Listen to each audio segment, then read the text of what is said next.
Sahnani bosib qo'ydik. Xo'p, hurmatli ustozlar, sizlarga yaxshi ma'lumki, o'sha birinchi mavzu jahon siyosiy xaritasi bo'yicha berilgan. Biz demak nima qilamiz? Jahon siyosiy xaritasi bo'yicha darslikka qaramasdan ma'lumotlarni ko'rib o'tib ketamiz. Masalan, ustozlar, birinchi mavzu bo'yicha aytadigan bo'lsak, jahondagi jami davlatlar bo'yicha ma'lumot bergan. Sizlarga yaxshi ma'lumki, mana ekranim ko'rinib turgan bo'lsa, xo'p, materik va qit'a degan tushuncha bor ustozlar. Sizlarga yaxshi ma'lumki, materik bu suvdan ko'tarilib turgan yirik quruqlik. Qit'a nima? Qit'ani umumiy ta'rifida tarixiy tushuncha deb aytib o'tgan. Qit'a bu o'sha atrof suv bilan ko'tarilib turgan yirik quruqlik atrofida orollar bilan va ko'pincha siyosiy tushuncha ekanligini aytib o'tamiz. Siyosiy, iqtisodiy, ijtimoiy tomonlar qit'a deyiladi. Xo'p, endi ustozlar materiklarni ko'rsataman. Materiklarga aytganimizda, xo'p, materiklar 6 ta deb aytib o'tdik. Materiklardan birinchisi, mana ustozlar, eng kattasi mana bu Yevrosiyo deyiladi. Xo'p, ikkinchi o'rinda Afrika turadi ustozlar, materikni deyamiz. Xo'p, uchinchi o'rinda Shimoliy Amerika turadi. To'rtinchi o'rinda Janubiy Amerika turadi. Beshinchi o'rinda janubda joylashgan muzlar bilan qoplangan Antarktida turadi. Hamda 6-chi o'rinda Avstraliya turadi. Demak, 6 ta materik bo'lmoqda. Endi materiklarni 6 qilib qo'ydik. Endi ko'pchilik olimpiadada bitta belgini ko'rgan, bilasizlar. Mana bunday olimpiyadani nimasi bor? O'quvchilar ham shuni aytadi. Olimpiyadada ham mana bunday halqa o'tkaziladi. Ya'ni ustoz 5 ta halqa o'tkaziladi, 5 ta qit'ani bildirmaydimi deb so'raydi. Bu 5 ta qit'a berilganiga, 5 ta halqa berilganiga sabab ustozlar 5 ta qit'ada aholi yashaydi. 6-qit'a Antarktida, ya'ni Antarktikada aholi yashamaydi. Shuning uchun 6-qit'ani bermagan. Doimiy aholisi yo'qligi uchun. Hop, endi qit'alarni berib o'tamiz. Mana bu Shimoliy Amerika bilan qizilda ko'rsatib o'tamiz ustozlar. Hop, Shimoliy Amerika bilan Janubiy Amerika birgalikda ustozlar Amerika qit'asi deyiladi. Demak, Amerika qit'asi bo'lmoqda. Endi hurmatli ustozlar, Yevrosiyo ikkiga ajraladi. Uning g'arbi Finikiya tilida g'arb ma'nosini beradi, Yerep, ya'ni Yevropa. Uning sharqi Finikiya tilida sharq, ya'ni Osiyo ma'nosini beradi, Osiyo. Demak, Amerika, Yevropa, Osiyo, Afrika o'z nomi bilan kelyapti. Avstraliya va Okeaniya hamda Antarktika janubda joylashgan. Endi qit'alarni bo'yicha aytganimizda eng katta qit'a deyilganda ustozlar, eng kattasi Osiyo. Amerika bilan adashtirib qo'ymang, chunki Amerikaning maydoni 41.2 ga boradi. 41.8, ya'ni 42 yaqinda. Mana bu Osiyo qit'asining maydoni esa 43.4. Ya'ni eng katta qit'a desa ko'pchilik Shimoliy Amerika bilan Janubiy Amerika qo'shilyapti-yu, Yevrosiyo ajralyapti, Amerika qit'asini katta deb o'ylaydi. Yo'q, eng katta qit'a Osiyo qit'asi bo'lyapti. Demak, qit'alar bo'yicha, maydoni bo'yicha aytganimizda ustozlar, mana bu Osiyoga bir raqamni qo'yamiz. Hop, ikkinchi raqamda Amerika qit'asini, uchinchida 33.3 bilan Afrikani, hurmatli ustozlar, mana bu 4-o'ringa Antarktikani, 5-o'ringa Yevropani va 6-o'ringa nimani? Avstraliya materikini aytib o'tamiz. Hurmatli ustozlar, endi biz 9-sinfda ijtimoiy-iqtisodiy tomonni o'rganganligimiz uchun ustozlar nima qilamiz? Mana bu davlatlar bo'yicha ma'lumotlar berishni boshladik. Qit'aga aytib o'tdik. Xo'p, endi ustozlar, mana buni o'chirib olaman-da men.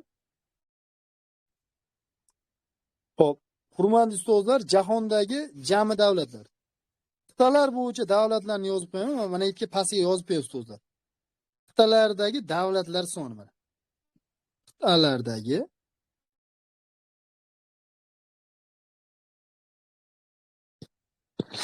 davlatlar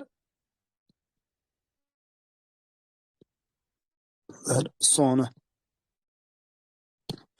Endi ustozlar, qit'alardagi davlatlar soni deb qo'ydik-da. Xo'p, eng katta qit'a bo'lgan Osiyodan boshlaymiz. Mana bu Osiyo qit'asida davlatlarning umumiy soni 47 ta mana. 47 ta Osiyo deb qo'yaman ustozlar. Xo'p, mana bu ikkinchi o'rinda turuvchi qit'a Amerika qit'asi desa, hurmatli, Grenlandiya qolib ketdi, topolmaydi Grenlandiya. Amerika qit'asida davlatlarning umumiy soni 35 ta. Demak, 35 ta davlat bor ekan Amerika qit'asida. Hurmatli ustozlar, 3-o'rinda turuvchi Afrika qit'asida davlatlarning umumiy soni eng ko'p Afrikada 54 ta davlat bor. Endi hurmatli ustozlar, Antarktikada davlat yo'q, aholi ham yo'q bilasizlar, doim yashovchi. Yevropa qit'asidagi davlatlar soni, Yevropa qit'asida davlatlar soni 44 ta. Avstraliya va Okeaniyada esa davlatlar umumiy soni 14 ta. Demak, bu qit'alardagi davlatlar soni bo'lmoqda. Jahonda jami 194 ta davlat bor. Mana shu 194 ta davlatdan bitta Vatikan kuzatuvchi davlat sifatida beriladi. Italiyaning ichida joylashgan. Qolgan 193 tasi Birlashgan Millatlar Tashkilotiga a'zo. Endi ustozlar, kelinglar, mana shu ma'lumotni biz screenshotini qilsak. Demak, davlatlarni biz qit'alar bo'yicha joylab chiqdik. Xo'p, endi turli xil guruhlarga bu davlatlarni berib o'tamiz. Mana sahrand qilib oldim va yana o'chiraman. Hurmatli ustozlar, xo'p, bitta ekranga qarab qo'yingchi. Zo'r bo'lyapti-ku. Xo'p, endi mana ma'lumot o'chiraveramizda jahondagi davlatlarni maydoniga ko'ra guruhlashtiramiz. Dastlab biz jahondagi jami davlatlarni mana Birlashgan Millatlar Tashkilotiga a'zo 193 ta davlat bor ekan. Shu 193 ta davlatdan ustozlar guruhlashtiriladi. Qanday guruhlashtiriladi? Jahondagi katta maydonli davlatlar. Katta davlatlar deylik. Ya'ni katta davlatlar deyilganda ustozlar guruhi bor. Jahonda katta davlatlarni 1 milliondan kilometr kvadratdan kattasi bor 29 ta. Endi mos ma'lumot, men ko'pincha moslovni Hindistondagi shtatlarni moslab oling. 1 milliondan katta davlatlar 29 ta ekan. Hurmatli ustozlar, shu davlat 29 ta davlatning ichida xo'p 12 ta davlatning maydoni 2 milliondan katta ekan. 12 ta davlatning ichida esa 6 tasini maydoni 5 milliondan katta ekan. Demak, jahondagi 1 milliondan katta davlatlarni endi ustozlar nima qilamiz? Qit'alar bo'yicha joylab chiqamiz. Masalan, Yevropa qit'asi. Yevropa qit'asida 1 milliondan katta bitta davlat bor ekan, bu Rossiya. Bilasizlar, Rossiyani asosiy qismi Osiyoda, 4.1 million kilometr kvadratli Yevropada joylashgan va Yevropa davlati sifatida o'rganamiz. Endi hurmatli ustozlar, eng katta qit'a bo'lgan Osiyo qit'asi. Osiyo qit'asida maydoni 1 milliondan katta bo'lgan davlatlarda hurmatli ustozlar biz mana 7 ta berib o'tamiz ekan. Demak, Yevropada 44 ta davlat bor edi. Shu 44 ta davlatdan bittasini maydoni 1 milliondan katta bo'lyapti. Mana 1 millionga strelka qo'yib qo'yamiz va jo'natamiz uni.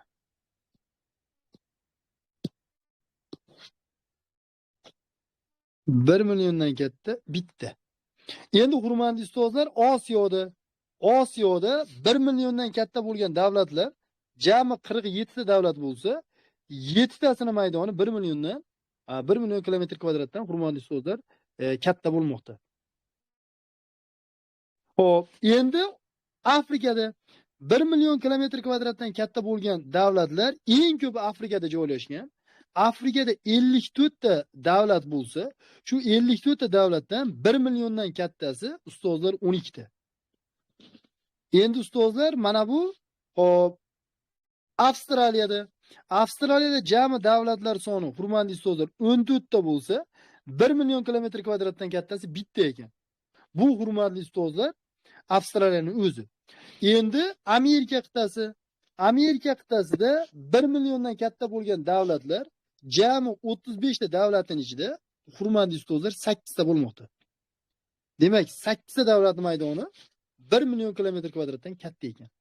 Endi hurmatli ustozlar, mana shu guruhning ichida 2 milliondan kattasini aytib o'tamiz. Keling. biz mana 1 milliondan kattasini skrinshot qilib qo'ydik. Mana qizil bilan ko'rsatib o'tyapmiz, ustozlar. Hop, endi 2 milliondan kattasini aytib o'tamiz. 2 milliondan kattasini mana bu rangda berib o'taman, hurmatli ustozlar. Demak, 2 milliondan katta bo'lgan davlatlar jahonda jami 12 ta ekan. Buni qit'alar bo'yicha joylab chiqamiz. Masalan, Yevropada 44 ta davlatning ichida hop, mana bu 2 milliondan kattasi bitta. Rossiyani o'zini aytib o'tamiz, hurmatli ustozlar. Endi Osiyo qit'asida 2 million kilometr kvadratdan katta bo'lgan davlatlarga, hurmatli ustozlar, biz mana bu 47 ta davlatning ichidan 3 tasini maydonini berib o'tamiz. Demak, 47 ta davlat bor. Shuning ichidan hop, mana bu Saudiya Arabistoni 4 ta deylik. 4 tasini maydonini berib o'tyapmiz, hurmatli ustozlar. Endi mana bu hop, Avstraliyada 2 milliondan katta maydonli davlatlar, ustozlar, bitta Avstraliyaning o'zi ekan mana. Bir raqam shuncha ko'ribdi. Endi Afrikada 1 milliondan 2 milliondan katta bo'lgan davlatlar, hurmatli ustozlar, bu yerda Jazoir bilan Kongo Demokratik Respublikasi kiradi. Demak, ikkita ekan. 2 raqamni yozib qo'yamiz, ustozlar. Hop, endi Amerika qit'asida hop, Kanadani, AQShni, mana bu Braziliya hamda Argentinani 2 milliondan katta deb beramiz. Jami 35 ta davlatning ichida 4 tasini maydoni 1 milliondan katta ekan. Endi bu davlatlarni xuddi shu holatda skrinshot qilib olamizda, ustozlar. Keling, maydoni bo'yicha kuchli 10 talik davlatlarni sanaymiz va o'shalarning ichiga 2 tani qo'shib qo'yamiz. Hop, ustozlar, buning uchun mana buni o'chirib yuboraman-da. Yana boshladik. Hurmatli ustozlar, mana o'chirib yubordim. Va hop, maydoni hop, 2 milliondan katta umumiy davlatlarni ko'rsatdi. Masalan, maydoni bo'yicha birinchi o'rinda jahonda Rossiya turadi mana. Rossiyani berib o'tmoqdaman, hurmatli ustozlar. Mana bu Rossiya Federatsiyasi mana. Maydoni salkam bitta materik. Mana bu, hurmatli ustozlar. Hop. Nima bilan? Janubiy Amerika bilan teng davlat bo'lmoq. Endi ikkinchi o'ringa, hurmatli ustozlar, biz Kanadani berib o'tamiz mana. Maydoni bo'yicha ikkinchi o'rinda Kanada turadi. Hurmatli ustozlar, mana. Orollari qolib turaveradi. Orollarni ko'rsatmayapti ustozlar. Kanada. Uchinchi o'ringa, hurmatli ustozlar, Xitoyni berib o'tamiz mana. 3 raqamda Xitoyni ko'rsatamiz. Xitoyni egallagan maydon mana.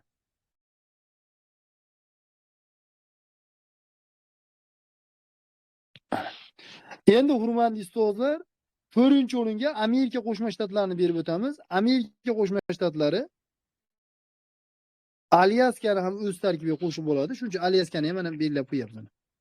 Hamda mana bu 4-o'rinda ko'rsatmoqdamiz AQShni. Endi, hurmatli ustozlar, 5-o'rinda jahonda 5 marta jahon chempioni bo'lgan bitta davlat bor. Bu davlatning nomi, ustozlar, Braziliya. 5 karra jahon chempioni. Maydoni bo'yicha mana shu davlat 5-o'rinda turar ekan. Demak, mana biz necha raqamni qo'ydik bunga? 5 raqamni qo'ydik. Endi, hurmatli ustozlar, ham materiklar ichida, ham mana bu davlatlar ichida kalit so'zi o'zi bilan 6-o'rinda turuvchi va 6 ta shtati bor. Hurmatli ustozlar, davlat bu Avstraliya 6-o'rinda turadi mana. Demak, endi ustozlar qaranglar. Mana shu 6 ta davlatni bog'lab turuvchi ma'lumot, 6 ta davlatning maydoni jahonda 5 milliondan katta ekan. 5 milliondan katta bo'lgan davlatlar 6 ta ekan. Kaliti Avstraliya materiklar ichida 6-o'rinda turadi. Mana bu davlatlar ichida ham 6-o'rinda turibdi. Demak, mana ustozlar 5 milliondan katta bo'lgan 6 ta davlatni ko'rsatdi. Endi shu joyni skrinshot qilamiz va yana nima qilamiz? Biz guruhlashtirib ketamiz. Endi ustozlar, mana 5 millionni o'chirib turib 2 million qilib qo'yaman. Sababi 2 milliondan kattasi nechta deb aytib o'tdik? 12 ta dedik. Endi ustozlar, biz hop, 6-o'rinni ko'rsatib o'tdik. 7-o'rinda Hindiston yarim orolini egallagan qudratli davlat, mana Hindistonni berib o'tamiz. Demak, Hindistonga 7 raqamini qo'ydik. 8-raqamda ustozlar, Leo Messini yaxshi taniysizlar. o'sha Messini vatani bo'lgan Argentinani berib o'tamiz. Demak, Argentinaga ustozlar 8 raqamni qo'yapman. 9 raqamiga hurmatli ustozlar, bizda shimoldagi do'st davlatimiz bor. Bu davlatning nomi Qozog'iston, ha? Qozog'iston O'zbekiston eng yaxshi savdo hamkorlaridan biri. Qozog'istonni mana 9 raqamda ko'rsatib o'tamiz. Hamda 10-raqamda bilasizlar, Sudan parchalangandan keyin Afrikadagi Jazoir degan davlat nima qildi? 10 talikka kirib qoldi mana. Demak, bu davlatni 10-raqamda ko'rsatdi. 11-raqamda qaysi turadi desanglar, bu Kongo Demokratik Respublikasi degan davlat bor. Mana shu Kongo Demokratik Respublikasi ustozlar maydoni bo'yicha 11-o'rinda turuvchi davlat. 12da qaysi davlat turadi? Bu albatta Saudiya Arabistoni. Saudiya Arabistoni jahonda maydoni kattaligi bo'yicha 12-o'rinda turadi. Mana shu 12ta davlatning maydoni ustozlar 2 million kilometr kvadratdan katta. Har biriniki 2 milliondan katta. Endi bilasizlar, Rossiyaning maydoni 17. Buni 2 millionga kiritib qo'yamiz. 2 milliondan katta davlatlar nechta ekan? Ustozlar 12ta xuddi shu nomdagi davlat bor ekan. Mana skrinshot qilib qo'yamiz ustozlar. Xo'p, endi ustozlar biz katta davlatlarni ko'rsatdik. Xo'p, endi bularning ichida mayda mitti davlatlar ham bor. Keling ustozlar, shu davlatlarni ko'rsatib o'tsak. Jahonda biz mana davlatlarni ikkita guruhga bo'lyapmiz, hurmatli ustozlar. Birinchisiga bo'ldik, hurmatli ustozlar. Qanday? Katta davlatlar deb, ikkinchisiga kichik davlatlar deb qo'yamiz, ya'ni mayda. Mana men yerga yozyapman. 194 ta davlat bor edi. Shu 194 ta davlatning birinchi guruhi yirik bo'lyapti. Yirik davlatlar. Yirik davlatlar 29 ta ekan. 1 milliondan kattada bularning maydoni. Endi ikkinchi guruh mayda davlatlar, ya'ni kichik davlatlar. Mayda davlatlar soni 24 ta ekan ustozlar. Xo'p, mayda davlatlarni qit'alar bo'yicha yozib chiqamiz. Jahonda 194 ta davlatning ichida 24 tasini biz mayda davlat deb berdik mana. 194 ta jami davlat. Shularning ichida 1000 kilometr kvadrat. Andijon viloyatidan 4 barobar kichik bo'lgan ustozlar 24 ta davlat bor ekan. Ana 24 ta. Endi hurmatli ustozlar, mana shu davlatlarni biz nima qilsak, ko'rsatib o'tsak. Xo'p, Afrikada 54 ta davlat bo'lsa, mana shu guruhga atiga bitta davlat kerak ekan. Bu davlatni joylashgan o'rnini ham ko'rsatamiz. Bu davlat mana bu yerda joylashgan Seyshel orollari. Demak, mana shu bitta Afrikadan Seyshel orollari kirmoqda. Endi hurmatli ustozlar, Osiyo qit'asida jami davlatlar 47 ta edi. 47 davlatning ichida 3 tasining maydoni 1000 kilometr kvadratdan kichik ekan. Bular qaysi? Bularni hurmatli ustozlar raqam bilan ko'rsatib qo'yamiz. Mana bu yerdagi Xo'p, Singapur, Maldiv orollari hamda Janubi-g'arbiy Osiyoda joylashgan Bahrayn.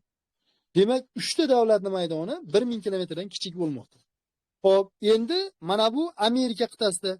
Amerika qit'asida 35 ta davlat bo'lsa, 35 davlat ichida 7 tasi maydoni 1000 kilometrdan kichik bo'lyapti. Demak, bular Karib havzasining mana shu yerda joylashgan davlatlar ekan. Mana bu Avstraliya va okeanida 14 ta davlat bor. Shu 14 ta davlatning ichida 7 tasining maydoni, demak, ustozlar 1000 kilometrdan kichik. Endi Yevropa qit'asida 44 ta davlat bor. Teparoqqa ko'rsatamiz, buni ham joylashganini ko'rsatamiz. 44 ta davlat bor. Shundan 6 tasining maydoni 1000 kilometrdan kichik. Bular qaysilar? 6 ta davlatni ko'rsataman. Masalan, mana bu yerda joylashgan, xo'p, doirada ko'rsataveramiz, kichikroqda ko'rsatamiz ekan. Andorra degan davlat bor ustozlar. Xo'p, mana bu yerda mana Andorra 1. Xo'p, endi mana bu yerda Monaco degan davlat bor 2.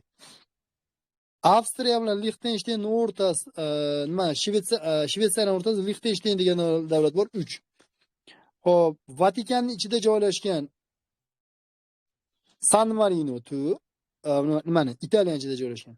Italiya ichida joylashgan Vatikan bilan 5. Hamda yagona orolda joylashgan maydoni 1000 dan kichik davlat bor, bu Malta. 6.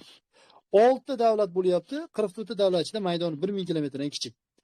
Demak, ustozlar, Jamisini qo'shib chiqsangiz, masalan 7 7 ni qo'shsangiz 14, 14 ga 10 ni qo'shsa 24. Jami davlatlar maydoni 1000 kilometrdan kecha 24 ta ekan, qit'alar bo'yicha nima qildik? Bularni ko'rsatib o'tdik. Va mana shu yerda muhim joyi Amerika qit'asida joylashgan Saint Kitts va Nevis jahondagi yagona federativ davlat. Buni ham aytamiz alohida. Endi yana bitta guruh bor. Jahondagi davlatlarni biz hop mana bunda o'chirmaydi. Diskay qilib ko'raylik. Jahondagi davlatlarni biz yana nima qilamiz? Turli xil guruhlarga, masalan, orol davlatlarga bo'lib chiqishimiz kerak. Keling, orol davlatlarini biz sizlar bilan nima qilsak, ko'rib chiqsak. Jahonda 194 ta davlat bor edi. Shu 194 ta davlatning ichida 44 ta davlat orol davlat hisoblanar ekan. Demak, 44 ta davlatni bog'lab turuvchi ma'lumot orol davlatligi ekan. Orol davlatlarni biz qit'alar bo'yicha joylab chiqamiz. Masalan, hop, mana bu Afrika qit'asida. Afrika qit'asida jami 54 ta davlat bor. Shu 54 ta davlatning ichidan 6 tasi orolda joylashgan. Endi orol davlatlari mana ustozlar. Mana orol deb qo'yaylik mana bu yerga. Hop, Yevropa qit'asi. Yevropada jami 44 ta davlat joylashgan. Shu 44 ta davlatning ichida 4 tasi orol davlat. Osiyo qit'asi. Osiyo qit'asida jami davlatlar soni 47 ta. 47 ta davlatning ichida 10 tasi orol davlat. Xo'p, mana bu Amerika qit'asi. Amerika qit'asida 35 ta davlat bor. Shu 35 ta davlatning ichida 10 tasi orol davlat. Endi bilasizlar, Avstraliya va okeanida hammasi orolda. Avstraliya materik orol nisbati beriladi-yu. 14 ta davlat bo'lsa, shularning ichidan bitta Avstraliya quruqlik davlati bo'lamiz. Qolgan 13 tasi orolda joylashgan davlatlar ekan. O'zi nima Avstraliyaga ham materik orol nisbatini berib o'tadi. Hop, demak, orol davlatlarining endi hududlar kesimida ko'rsatamiz. Demak, nima bo'lmoqda? Jahondagi jami orol davlatlar 44 dan tashkil qilmoqda. Keling, endi hududlar ichida mana shu ma'lumotni ko'rib o'tsak, orol davlatlarga oid. Xo'p, buning uchun biz mana ochib oldik va mana buni belgilab olamiz. Orol davlatlarini ko'rsatib o'tsak. Orol davlatlar Yevropa qit'asida mana bu yerga orol deb qo'yaylik. Shu orolni bilib olasizlar. Orol davlatlar Yevropa qit'asi 4 ta edi. Xo'p, birinchisi qaysi? Birinchisi Islandiya mana. 1. Ikkinchisi qaysi? Ikkinchisi ustozlar mana bu yerda Irlandiya degan davlat bor. 2. Uchinchisi qaysi? Uchinchisi Buyuk Britaniya. Eng katta orol davlati Yevropaning. Va 4-inchisi O'rta Yer dengizida joylashgan Malta degan davlat bo'ladi. 4 ta. Demak, orol davlatlar Yevropada nechta bo'lmoqda? 4 ta bo'lmoqda. Strelkani ko'ryapsiz? 4 ta strelka kelyapti. Xo'p, endi Afrikada orol davlatlar jami bo'lmoqda 6 ta. 6 ta orol davlati bor ekan Afrikada. Birinchisi, masalan, mana bu yerda Cabo Verde degan orol davlat bor. Bir raqamni ko'rsat. Ikkinchisi, Gvineya qo'ltig'ida San Tome Principe degan orol davlat bor. 2. Uchinchisi maydoni 1000 kilometrdan kichik bo'lgan Seyshel orollari bor mana. 4-inchisi, atay raqamini 4 ga olib kelyapman. Sababi ustozlar, mana bu orol davlat jahon orollari ichida maydoni kattaligi 4-o'rinda turadi. Bu Madagaskar. Hamda 5-inchisi Komor orollari degan orol davlat bor mana shu yerda. Hamda 6-inchisi qaysi? 6-inchisi mana bu yerda ustozlar. Mavriki degan orol davlati bor mana 6 ta. Demak, Afrikada orol davlatlar jami 6 ta bo'lmoqda. Raqamni ko'ryapsizlar. Endi Osiyodagi orol davlatlarini ko'rsatamiz. Osiyoda 10 ta orol bor dedik. 10 ta orolli davlatlarni ustozlar aytib o'tsak. Masalan, birinchisiga Yaponiyani ko'rsatamiz ana. 1. Hop, ikkinchisiga Filippinni berib o'tamiz. Hop, uchinchisiga Bruney degan mana bu yerda davlat bor. Mana shu Bruney 3-orol davlat bo'lyapti. 4-inchisiga dunyodagi eng yirik musulmon davlati bo'lgan Indoneziyani ko'rsatib o'tamiz. 5-inchisiga ustozlar, mana 5-inchisiga strelka bilan ko'rsatyapman. Mana bu yerda Sharqiy Timor degan davlat bor. Xo'p, endi 6-inchisiga Mana shu qismida sal kattaroq doira chizaman, chunki raqamga ichiga sig'may qolar ekan. Xo'p, Singapur degan davlat joylashgan. 6 raqamni ko'rsatyapmiz. 7-inchisi qaysi? 7-inchisi Shri-Lanka degan davlat bor buni. 8-inchisiga Maldiv orollarini berib o'tamiz. 9-inchisi Fors ko'rfazida joylashgan Bahrayn. 10-inchisi ustozlar Kipr degan davlat bor, Yevropa ittifoqiga a'zo, bilasizlar bu. Demak, mana 10 ta orol davlatini ko'rsatdik. Xo'p, endi boshqa qit'alarga o'tamiz. Chunki mana bu Amerika qit'asidagi orol davlatlaridan asosiylari. Mana masalan Kubani aytamiz. Xo'p, Yamaykani aytib o'tamiz. Xo'p, Gaitini, Dominika Respublikasini, Barbados orollari, Bagam orollari, shunga o'xshagan orol davlatlarini aytamiz xolos. Yani qolgan Saint Kitts va Nevis, Saint Lucia, shunga o'xshagan bitta davlatlar joylashgan. Mana shu qit'alar bo'yicha nima bo'lmoqda? Orol davlatlar bo'lmoqda. Endi buni ham skrinshot qilib oldik va yana davom etamiz. Biz dunyodagi davlatlarni endi hop, quruqlik ichkarisida, ya'ni ichki kontinental davlatlarga bo'lamiz. Ichki kontinental nima degani? Dengizga chiqa olmaydi degani. Demak, yozyapman. Ichki kontinental.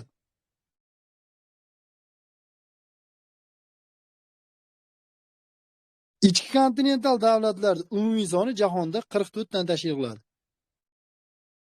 44 ta ichki kontinental davlat bor ekan. Xo'p, demak 44 ta davlatni biz nima qilamiz? Ko'rsatib o'tkazishimiz kerak. Xo'p, endi 44 raqamga oid ma'lumotlar yozganda ustozim mana 44 nimani bildiradi? 44 raqami. Birinchi bildiradi ichki kontinental davlatlar mana. Ichki kontinental davlatlar 44 ta bo'lmoqda.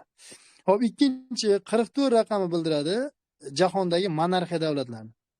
Jahonda hozir 43 ta bo'ldi, 9-sinf bo'yicha monarxiya davlatlari demak nechta ekan? 44 dan tashkil etmoqda. Xo'p, endi xo'p, nimani aytib o'tsak bo'ladi yana 44 ga? Shu ma'lumotlar bor ekanda. Mana shu joyni skrinshot qo'yaylik. Assalomu alaykum ustoz. Va alaykum assalom. Yevropaning davlatlari ham 44 ta emasmidi? 44. Ha, xuddi shu to'g'ri aytyapsiz. Endi qaranglar ustozlar. Shuni 44 Yevropani aytsak bo'ladi. Juda ham to'g'ri. Ichki kontinental davlatlarni 44 ta dedik, qit'alar bo'yicha joylab chiqamiz. Qit'alar bo'yicha joylaganimizda mana bu Afrika qit'asida 54 ta davlat bor ustozlar.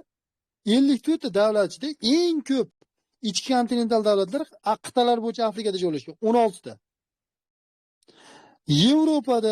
Yevropada 44 ta davlatning ichida ustozlar 14 ta davlat dengizga chiqa olmaydi. O'zi kitobda buni 15 ta deb qo'ygan. Sababi Kosovoni ham qo'shsangiz 15 ta bo'ladi. Kosovoni mustaqillik tan olinmaganligi uchun 14 ta deb yozganman. O'zi 15 ta deb yozilgan. Hop, mana bu Osiyo qit'asida ichki kontinental davlatlar 47 ta davlat bo'lsa, 47 ta davlatning ichida ichki kontinental davlatlar 12 ta bo'lmoqda. Amerika qit'asida 35 ta davlat bo'lsa, shu davlatlar ichida ikkitasi ichki kontinental hisoblanadi. Avstraliya va Kanada bunaqa davlatlar yo'q, chunki bular orol davlat.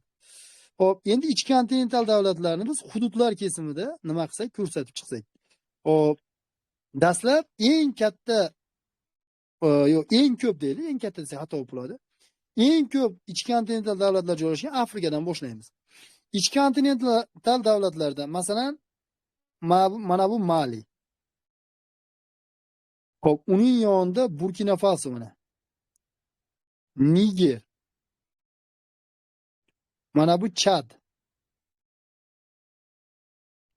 Hop, Markaziy Afrika Respublikasi, MAR deb qo'yadi bu davlatni. Hamda Janubiy Sudan. Efiopiya. Mana bu yerda Uganda degan davlat bor. Ugandaning janubiga doira qilib qo'yaman, to'g'ri tushunasizlar. Ugandaning janubida Ruanda degan davlat bor. Ruandaning janubida Burundi degan davlat bor. Xo'p, endi mana bu yerga Malavini ko'rsatib o'tamiz mana. Ichki kontinental davlat. Xo'p, mana bu Zambiya davlatini berib o'tamiz mana. Hamda mana bu yerda Zimbabwe degan davlat bor. Hamda Botsvanani berib o'tamiz. Mana bu Swazilandni berib o'tamiz, hamda Lesotoni berib o'tamiz. Endi raqamlarni mana shu davlatlarga nima qilsak, joylab qo'yib chiqsak. Keling raqam qo'yib chiqamiz. Masalan, Maliga bir raqamni qo'ydim ustozlar. Sal kattaroq qo'ysak bo'lar ekan. Maliga bir raqamni qo'ydim, Nigerga 2 raqamni. Mana Burkina Fasoga 3 raqamini, Chadga 4 raqamini. Mana bu Markaziy Afrika Respublikasiga 5 raqamini, Janubiy Sudonga 6, Efiopiyaga 7. Mana bu Ugandaga 8 raqamini. Xo'p, endi 9 raqamini Ruandaga qo'yamiz, 10 raqamini esa Burundiga qo'yamiz. 11 raqami Zambiyaga, 12 raqami Zimbabwega, 13 raqami Botsvanaga. Xo'p, endi 14 raqamini mana bu yerda Malawi degan davlat bor, shunga qo'yamiz uni. 15 raqamini ustozlar Swaziland Eswatiniga, 16 raqamini esa Lesotoga qo'yamiz. Demak, Afrikada 16 ta davlatning maydoni nima bo'lmoqda? Ichki kontinental davlatlar sifatida berib o'tilmoqda. Endi bu davlatlarni biz Osiyodan ko'rib chiqamiz. Osiyodan ko'rganda Markaziy Osiyodagi 5 ta davlat mana.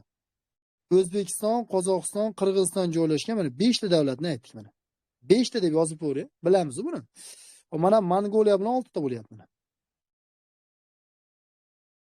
6 raqamini Mongoliyaga qo'yamiz. 5 tadan 6 keladi. 7 raqamini mana bu Janubiy Sharqiy Osiyoni quruqlik ichkarisida joylashgan davlati Laosga qo'yamiz. 8 raqamini Butonga qo'yamiz mana. 9 raqamini Nepalga qo'yamiz. Xo'p, 10 raqamini bizdan janubdan chegaralab turuvchi Afg'onistonga qo'yamiz. Xo'p, 11 raqamini Ozarbayjon degan davlat bor, shunga qo'yamiz uni.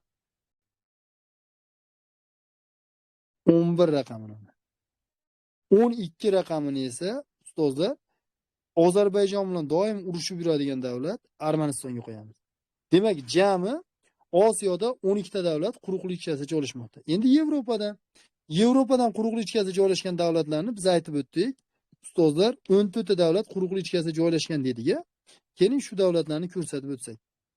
Masalan, quruqlik ichkarisida joylashgan mitti davlatlardan boshlaymiz. 1 raqamida Andorra. Mana bu 2 raqamida Vatikan. 3 raqamida San Marino. Endi 4 raqamida mana bu yerda Lyuksemburg degan kichkina davlat bor. 5 raqamida Liechtenstein berilgan. 6 raqamida Shveysariya. 7 raqamida Avstriyani berib o'tamiz. Xo'p, endi 8 raqamida Belarus degan davlat bor, Belorussiya. 9 raqamida Moldovani berib o'tamiz uni. 10 raqamiga Shimoliy Makedoniya degan davlat bor. 11 raqamiga Serbiyani berib o'tamiz. 12 raqamiga Vengriyani berib o'tamiz. 13 raqamiga Slovakiyani berib o'tamiz. 14 raqamiga esa Chexiyani berib o'tamiz. 15-inchisi qaysi desanglar, Serbiyani janubiy g'arbida Kosovo degan davlat bor. Buni mustaqillik tan olinmagani uchun buni ko'rsatmadik. Endi bu davlatlar mana Yevropani yaqinroqdan olib qo'yaman. Ichki kontinental davlatlar. Qolganini bitta o'pishga olamiz. Ana Yevropani alohida o'zini olib qo'ydik mana. Xo'p, endi Amerika qit'asida ikkita davlat dengiz vakillariga chiqa olmaydi. Bu mana bu Boliviya davlati bo'lmoqda. Birinchisi Boliviya, ikkinchisi Boliviya bilan chegaradosh bo'lgan Paragvay davlati. 2 raqam. Demak, mana shu davlatlar umumiy holda nima deyilar ekan? Ichki kontinental deb aytilar ekan. Ichki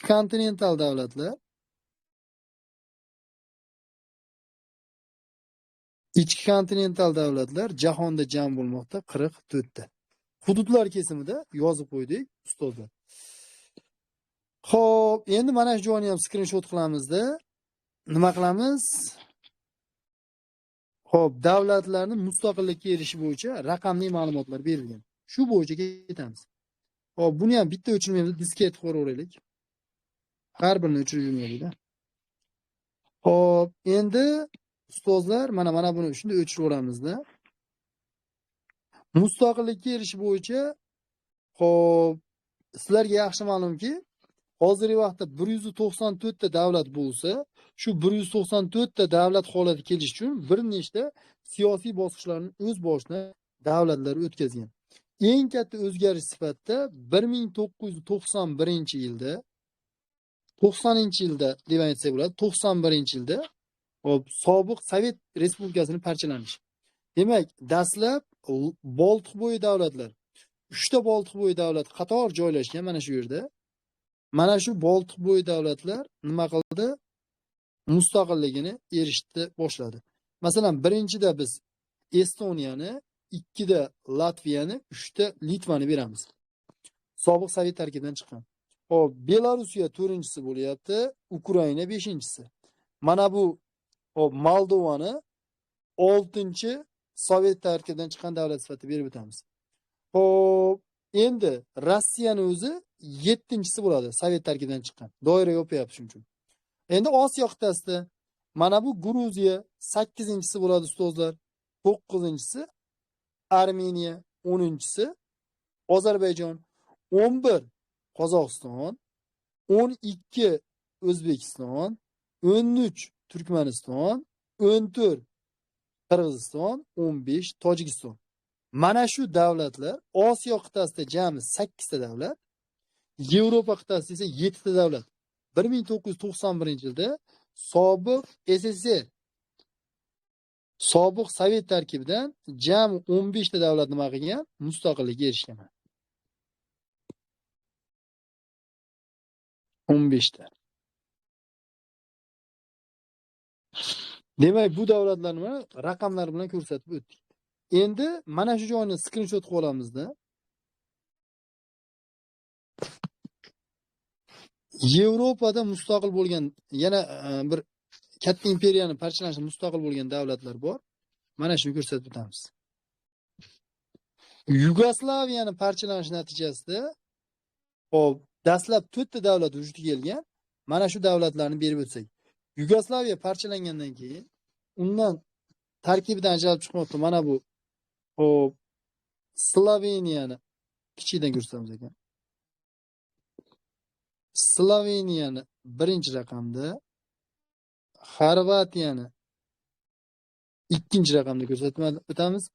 Hop, 3-raqamda 2019-yildan boshlab Shimoliy Makedoniya nomini oladigan Makedoniyani, ya'ni Shimoliy Makedoniyani aytamiz. Hop, mana bu Xorvatiya, Sloveniya, hop, Shimoliy Makedoniya va yana bittasini berib o'tardi. Hop, mana bu yerdan ko'rib beraylik. Bosniya va Gersegovinani berib o'tamiz. Mana Bosniya va Gersegovina mana bu yerda joylashgan mana. Mana 1 2 3 deb yozaylik-da. Mana bunga 3, Shimoliy Makedoniyaga 4. Endi Yugoslaviya tarkibida o'sha vaqtda hop, Serbiya bilan Chernogoriya qolgan edi. Hop, bilasizlar 2006-yilda mana nima qildi? Chernogoriya Serbiya tarkibidan chiqib, mana bu yerda nima qildi? O'zini mustaqil davlat sifatida ajratdi. Hop, Serbiya Chernogoriya ittifoqi ham parchalandi. Endi 1993-yilda mustaqil bo'lgan davlat bor. Bu davlat mana bu yerga yozamiz. Hop, Chexiya bilan Slovakiya parchalanishidan 1993-yilda Chexoslovakiya vujudga keldi. Xuddi shu yili 1993-yilda Afrikada mana bu Efiopiya tarkibidan ko'p yillik urushlar natijasida mustaqil bo'lgan davlat bor. Bu davlatning nomi Eritreya, mana bu yerda joylashgan. Mana shu Eritreya 1993-yilda mustaqillikka erishdi. Demak, 1993-yil Yevropada Chexiya, Slovakiya, Afrikada Eritreya mustaqil bo'lmoqda. Endi 1990-yilda ikki nemis davlati birlashdi. Mana bu Germaniya 1990-yilda birlashdi. Osiyoda Yaman degan davlat ham birlashdi. Yaman Arab Respublikasi bilan Yaman Xalq Demokratik Respublikasi yagona Yaman Arab Respublikasi birlashdi. 90-yilda birlashuvda aytyapmiz. Xo'p, endi 1994-yilda mana bu yerda Palau degan davlat bor. 1994-yilda Palau AQSh nazoratidan chiqib mustaqil davlatga aylandi. Demak, bu davlat Palau bo'lmoqda. Hop, so'nggi o'zgarishlar sifatida 2011-yilda mana bu Sharqiy Timor nima aytaylik mana shu yerda. Sharqiy Timor 2002-yilda mana bu yerda Sharqiy Timorni berib o'tadi. 2002-yilda ustozlar mana nima qilmoqda? Indoneziya tarkibidan chiqib mustaqil davlatga aylanmoqda. Hamda hop 2006-yilda endi ikkita davlatni aytdik. Mana bu yerda ustozlar hop 2006-yilga mana bu yerga 2006 ni yozib qo'yamiz. 2006-yilda demak Chernogoriya hamda mana bu Serbiya ajraldi. Hop, endi 2011-yilda esa Sudan hamda Janubiy Sudan ajralib, Janubiy Sudan 2011-yilda referendum natijalariga ko'ra mustaqil bo'ldi. Mana shu hozirgi vaqtgacha bo'lgan so'nggi o'zgarishlar bo'lmoqda jahon siyosiy xaritasi. Yillik ma'lumotlardan shu ma'lumotlar bor xolos. Jahon siyosiy xaritasining shakllanishida. Hop, endi ustozlar biz nima qilamiz? Darslikda xuddi shu joygacha bo'lgan ma'lumotlarni ko'rib chiqamiz. Hop, keling ustozlar, mana birinchi ma'lumotdan shunday rasmga olib qo'yamiz, chunki savol tushadigan joylarni belgilab qo'yamiz.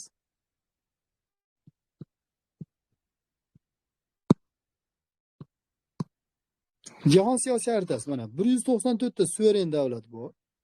Shundan 193 tasi BMTga a'zo ekan.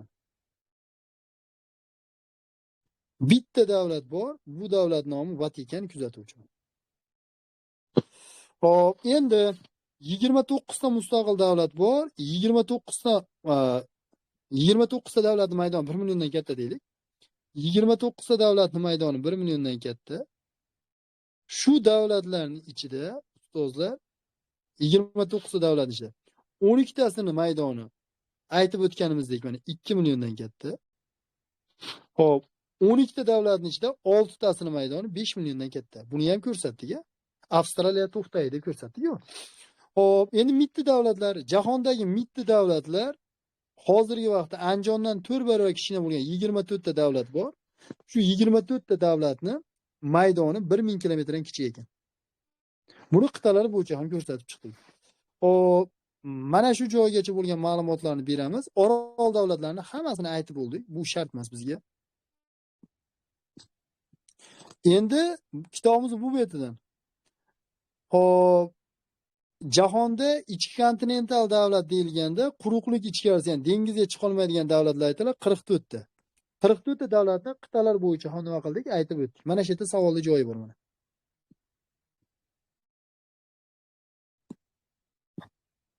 Mana bu yerda, mana bu yerda kitobda nima jadval bergan, shu jadvalni hop yodlab olish tavsiya qilaman. Ya'ni 1900-yil. Nimaga 1900 berilyapti? Chunki 20-asr.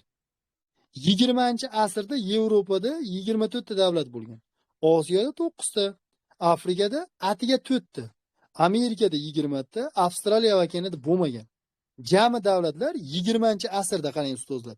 20-asr deb olasiz 57 ta bo'lgan ekan. 21-asrdachi?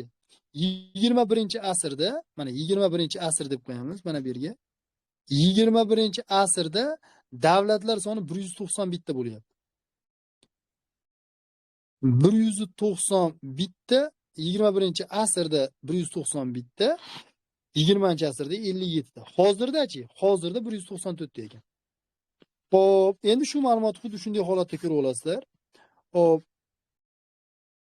Mana bu 1945-yil, Ikkinchi jahon urushi tugagandan keyin Yevropada mustaqil davlatlar soni plus 7 taga oshdi. Osiyoda plus 9 taga oshdi. Afrikada bittaga kamaydi. Mana bu Amerikada esa plus 2 ta qo'shildi. Avstraliya va Kanada 1945-yilga kelibgina mustaqil davlat bo'ldi. Bu davlatlar 2 ta ekan mana. Jami davlatlar sonini 76 deb berib o'tmoqda.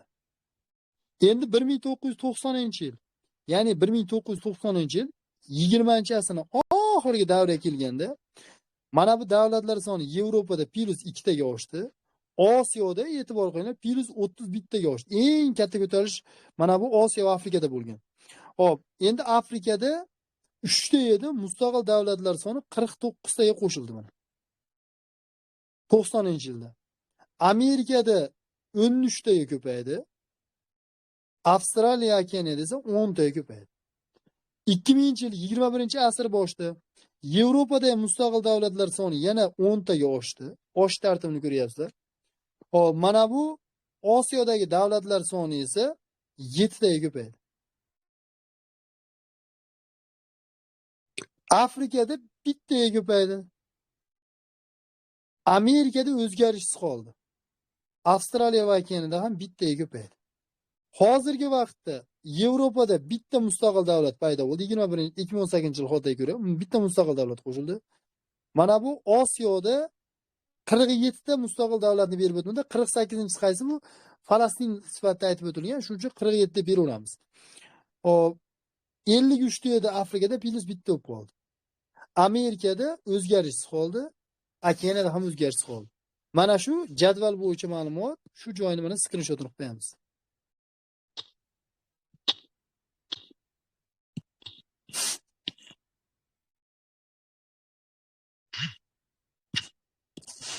Hop, endi ustozlar 91-yilda beryapti. Bitta 91-yilda bergan. O'zi mana shu kitobda yozilganda 1990-yildan boshlangan mustaqillikka erish. Lekin kitobda nima deyapti? 90 berib ketgan. Chunki 90-yillarda Litva, Latviya, Estoniya jonli yurak hosil qilib mustaqillikka erishdi boshlaganda. Shuning uchun 91 da beryapti. 91-yilda 15 ta mustaqil davlat paydo bo'ldi. Mana shu mustaqil davlatlarning ichida Rossiyani aytamiz Yevropada, 2 da Ukraina Yevropada, 3 Belarus, 4 Moldova, 5 Litva, 6 Latviya, 7 Estoniya. Bu davlatlar Yevropa qit'asida joylashgan sobiq Sovet tarkibidagi davlatlar. Shu davlatlarni bog'lab turuvchi ikkita davlatni ma'lumot aytamiz. Yevropadagi shu 7 davlatning ichida Belarus bilan Moldova dengizga chiqa olmaydi. Shu ikkalasi dengizga chiqa olmaydigan. Endi Osiyo qit'asida joylashgan davlatlarni ko'rsatamiz. Osiyoda Gruziyaga mana 1 raqamni qo'yamiz. Mana bu Armeniyaga 2 raqamini, Ozarbayjonga 3 raqamini, Qozog'istonga 4 raqamini, Qirg'izistonga 5 raqamini, Tojikistonga 6 raqamini, Turkmanistonga 7 raqamini va 8-raqamni jonajon O'zbekistonimizga qo'yamiz. Endi mana shu davlatlar ichida Gruziyaga oid bitta ma'lumot bor. Qanaqa ma'lumot? Shu 8 ta davlatning ichida faqatgina Gruziya dengiz vakillariga chiqa oladi. Ya'niki Armaniston ham chiqa olmaydi, Ozarbayjon ham chiqa olmaydi, Qozog'iston ham chiqa olmaydi, Qirg'iziston, Tojikiston, Turkmaniston, O'zbekiston ham chiqa olmaydi. Bitta Gruziya Qora dengizga chiqa oladi xolos. Yevropada joylashgan davlatlar ichida Belarus bilan Moldova chiqa olmaydi, qolgan hammasi dengizga chiqa oladi. Shu ma'lumotni xuddi shunday holida bilib olasizlar. Endi ikkitalik yilda bermoqda. 1991-92-yillarda Yugoslaviya imperiyasini parchalanishidan dastlab 4 ta davlat. Sloveniya, Xorvatiya, Bosniya va Gersegovina hamda Makedoniya nima qilgan? Mustaqillikka erishgan. Xo'p, Yugoslaviya tarkibida o'sha vaqtda Serbiya bilan Chernogoriya qolgan edi. Chernogoriya ham 2006-yilga kelib Serbiyadan ajralib mustaqil bo'ldi.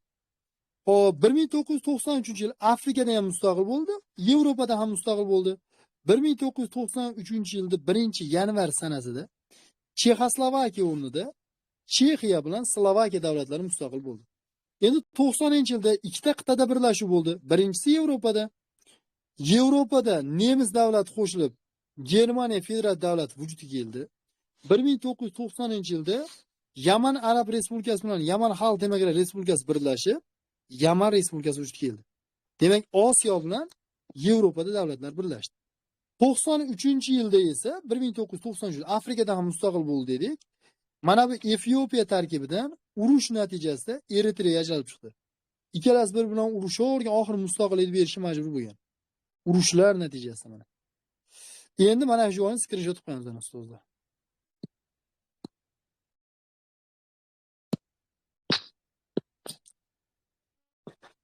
Xo'p, mana ma'lumotni aytganimizda, jahondagi davlatlar bo'yicha aytganimizda, hop, 1994-yilda Palau degan davlat bor. Shu davlat AQShni nazoratdan chiqdi. O'zimiz boshqaramiz. Biz ishga aralashmaylik deb AQSh mustaqilligini e'lon qildi. Hop, 2002-yilda esa bilasizlar, Osiyoda eng katta musulmon davlati hop, Indoneziya tarkibidan Sharqiy Timor chiqdi. Nimaga? Chunki Sharqiy Timor ko'pincha xristianlar yashaydigan hududda, shuning uchun Sharqiy Timor shu diniy omillar tufayli chiqdi shekilli. Hop, ya'ni Sharqiy Timor va Filippin xristian diniga e'tiqod qiladi-da. Filippin bilan bog'lab turib ma'lumot aytaman, Osiyo mavzusida. Hop, demak 2002-yilda Sharqiy Timor nima qilyapti? Indoneziya tarkibidan chiqmoqda. Eng so'nggi o'zgarish esa 2011-yilda 9-yil kuni bo'lmoqda hamda referendum natijalariga ko'ra Afrikada hech qanday urushsiz, janjalsiz Janubiy Sudan mustaqil bo'lyapti. Shu ma'lumot bor. Mana shu nima bo'yicha? Jahon siyosiy xaritasi bo'yicha. Endi ikkinchi mavzu jahon mamlakatlarini ustozlar ijtimoiy rivojlanganlik bo'yicha guruhlar. Ustozlar shu yerda milliy sertifikatni rosa chalg'itadigan bitta joyi bor. Qarang. BMT tomonidan rivojlanish ko'rsatishga ko'ra davlatlarning bloki bor.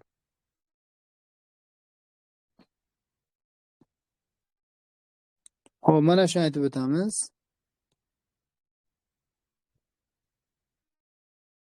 Jahondagi davlatlar ijtimoiy iqtisodiy rivojlanish holatiga ko'ra 194 ta davlat bor edi.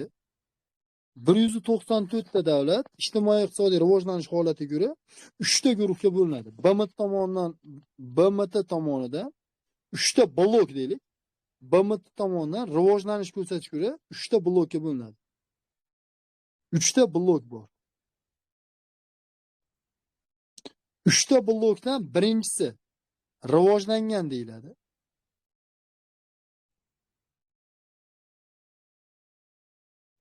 Ikkinchisi ustozlar rivojlanayotgan deyiladi.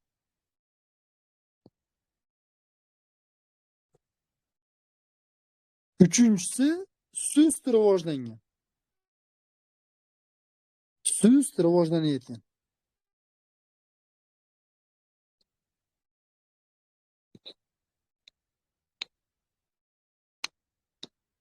Sust rivojlanayotgan.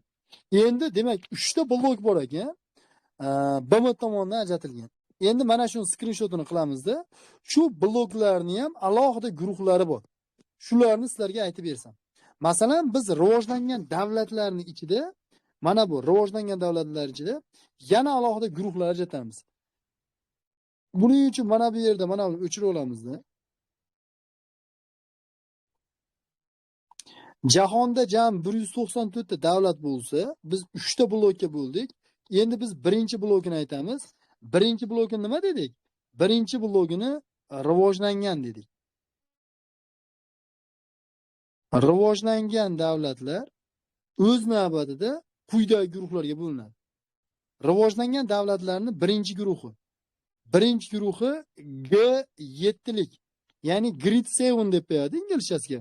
Mana shu davlatlarning umumiy nomi katta 7lik. Katta 7lik degan guruhi bor. Ana. Katta 7lik davlatlarga qaysi davlatlar kiradi? Buni ko'rsatib o'tamiz. Masalan, Amerika qit'asidan birinchi raqamdagi mana bu Kanadani ko'rsatib o'tamiz. Ikkinchi raqamda AQShni ko'rsatamiz. Uchinchi raqamda Osiyoda joylashgan Yaponiyani ko'rsatamiz. Katta 7likka kiruvchi 4-davlat, 5-chi, 6-chi, 7-chi, ya'ni 4tasi Yevropada joylashgan davlatlar. Bular, masalan, Buyuk Britaniya 4-chisi, Germaniya 5-chisi, Fransiya 6-chisi, Italiya 7-chisi. Demak, katta 7lik tarkibiga ustozlar kirmoqda 7 davlat. Shuning uchun katta 7lik deyiladi. Katta 7lik nimada iborat ekan? 7 davlatdan iborat ekan. 7 davlatdan nima qilmoqda? Iborat bo'lmoqda. Endi keling, mana shu katta 7lik davlatlarni xuddi shunday holatda skrinshot qilib qo'yamiz va yana davom etamiz. Endi ikkinchi guruhi bor. Ikkinchi guruhining nomi, mana ikkinchi guruh deb qo'yamizda. Ikkinchi guruhining nomi katta yettilik deb yozilgan bo'lsa, endi kichik rivojlangan deb aytaman. Katta emas, yoniga kichik deb qo'yaman. Kichik rivojlangan. Hozir katta rivojlangan davlatlarga ko'rsatdik, endi kichik rivojlangan davlatlarga ko'rsatamiz. Moslab olasiz shunaqa deb. Kichik rivojlangan davlatlar hammasi Yevropada joylashgan. Kichik rivojlangan davlatlarni biz hammasini Yevropa qit'asidan qidiramiz ekan. Yevropa qit'asida kalit so'zlari bor.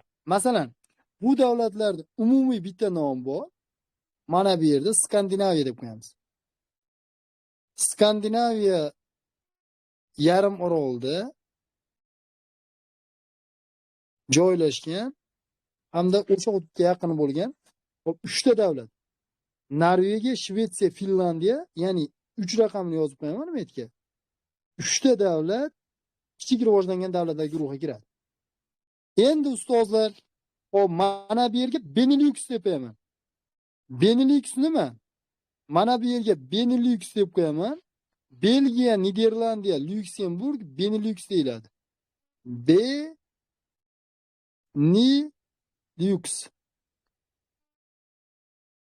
Ana. Benelux davlatlariga Belgiya, Niderland, Lyuksemburg kiradi. Hamda plus Avstriya, Shveysariya. Bo'ldi, tugadi. Mana shuni boshqacha rangda yozaylik. Plus Avstriya, Shveysariya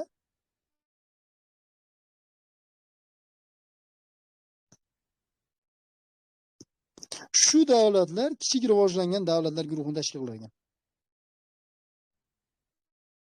Aytayotgan vaqtda yodlab Norvegiya, Shvetsiya, Finlandiya, Niderlandiya, Belgiya, Lyuksemburg, Avstriya, Shveysariya deb yodlamaysiz. Yodlayotgan vaqtda Skandinaviya, Benelux plus Avstriya, Shveysariya deb olasiz.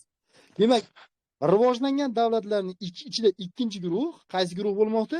Kichik rivojlangan davlatlar bo'lmoqda. Buni ham screenshot qo'yamiz ustozlar. Hop, endi yana davom etamiz. Biz 3-guruhni aytamiz. 3-guruhning nomi ko'chirilgan kapitalizm deyiladi mana. 3-guruhning nomi ko'chirilgan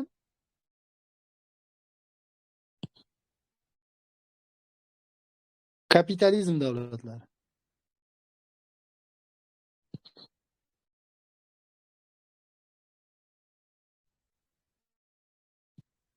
Ko'chirilgan kapitalizm davlatlariga qaysilar kiradi desanglar, bular mana bu tepadagini o'chiraman endi, Avstriya, Shveysariyalarni. Bular o'zini iqtisodiyotini yuritishda Buyuk Britaniyani rivojlanish yo'li qanday bo'lsa, xuddi shunday Buyuk Britaniyadan ko'chirgan. Shuning uchun men Buyuk Britaniyaga qo'yib turib BB deb ko'rsataman. Esda qolish uchun mana Buyuk Britaniyaga. Buyuk Britaniyadan ko'chirilgan kapitalizmni kiritmaysiz lekin. Buyuk Britaniyadan ko'chirgan davlatlar bor. Masalan, ko'chirilgan kapitalizmga birinchi navbatda JARni aytamiz. Bu yerda JAR degan davlat bor. Janubiy Afrika Respublikasi. Endi bilasizlar, ikkinchi o'rinda biz Isroilni ko'rsatamiz. Juda ham urushqoq. Falastinga kun bermaydigan davlat, metdagi mana Isroil. Demak, bu davlat ko'chirilgan kapitalizm ekan, rivojlangan. Isroil. Endi hurmatli ustozlar, 3 va 4-siga Avstraliya bilan Shvetsiya, Yangi Zelandiyani beramiz. Men endi metda tayda qolib ketibman. Avstraliya bilan nima ekan? Yangi Zelandiya bo'lmoqda. Endi metga yozib qo'yaveraman. Buyuk Britaniyadan ko'chirilgan davlatlarda mana metga yozib qo'yibman. 1 JAR, 2 Isroil, 3 Avstraliya, 4 Yangi Zelandiya. Mana shu davlatlar ko'chirilgan kapitalizm davlatlari ekan. Xo'p, demak, biz BMT tomonidan ajratilgan davlatlarni 3 ta katta blokka bo'ldik. Katta yettilikka 7 ta, kichik rivojlangan davlatlarga ustozlar 8 ta davlatni aytdi. Hammasi Yevropada. Ko'chirilgan kapitalizm davlatlariga esa, demak ustozlar, jami 4 ta davlatni aytdik. Mana shu davlatlar rivojlangan davlatlar blokiga kiruvchi davlatlar ekan. Endi biz BMT tomonidan ajratilgan ikkinchi guruh bordi. Ikkinchi guruhda nima deb aytib o'tdik? Rivojlanayotgan deb berib o'tdik. Rivojlanayotgan davlatlarni ko'rsatib o'tamiz. Rivojlanayotgan davlatlarni ham guruhlarga bo'lamiz. Masalan, rivojlanayotgan davlatlar mana bu yerga yozaman-da. Rivojlanayotgan davlatlar rivojlanayotgan rivojlanayotgan davlatlarning ichida birinchi guruhi bor ekan. Birinchi guruh nomini tayanch davlatlar deb qo'yamiz. Tayanch nima degani? Masalan, Botir aka to'yda ichib oldi, mos bo'lib qoldi. Uni albatta uni jiyani, Akmalboy degan jiyani suyab, tayanch qilib uyiga tashlab qo'yish kerak. Jahonda ham shunaqa davlatlar bor. Dunyoni tayanchi aholisi bo'yicha ham, ishchi kuchi bo'yicha ham, tabiiy resurs bo'yicha ham, xom ashyo bo'yicha ham, energetika bo'yicha ham dunyoni tayanchi bo'ladigan davlatlarni tayanch davlatlar deb beradi. Faqat bunga Rossiya nimagadir kiritmagan. Tayanch davlatlarga ustozlar 4 ta davlat kerak ekan. Rossiya bilan 5 ta bo'ladi, lekin Rossiya ham bermagan. Tayanch davlatlarning birinchisiga Xitoy kerak mana. Xitoy.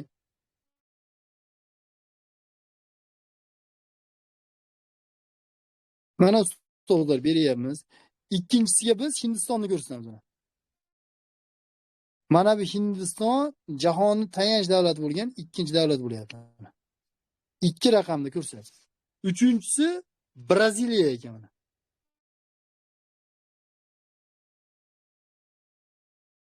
Uchinchisiga Braziliyani aytamiz. To'rtinchisiga Meksikani berib o'tamiz ekan.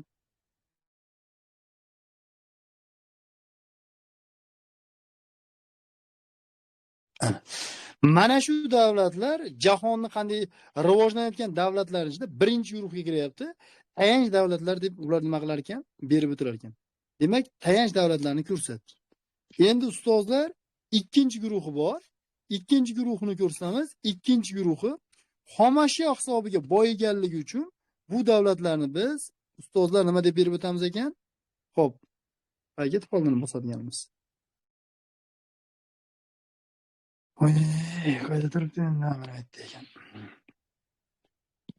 Mana bu davlatlarni biz xomashyo hisobiga boyiganligi uchun neftni eksport qiluvchi davlatlar sifatida beramiz. Demak, ikkinchi guruhi neftni sotuvchi davlatlar. Neftni eksport qiluvchi davlatlar bor. Neftni eksport qiluvchi davlatlar ikkinchi guruhga kiradigan rivojlanish ko'rsatishiga ko'ra. Bu davlatlar asosan Fors ko'rfazida joylashgan davlatlar ekan. Qaysi davlatlar desanglar ustozlar? Mana bu Saudiya Arabistoni, yoki bo'lmasa mana bu Ummon, Birlashgan Arab Amirligi, Qatar, Bahrayn, mana bu yerda Kuvayt davlatini aytib o'tamiz. Hamda xo'p, mana bu Janubiy Sharqiy Osiyodan Bruney degan davlat bor mana. Mana shu davlatlar ustozlar rivojlanayotgan davlatlarning ichida ikkinchi guruhga, ya'niki neftni eksport qiluvchi davlatlar guruhi kerak. Endi keling, mana shu joyni ham skrinshot qilib qo'ysak. Endi uchinchi guruhni aytamiz. Uchinchi guruhi ustozlar nima deyilar ekan? Uchinchi guruhi yirik industrial agrar davlatlar deb beriladi. Yirik industrial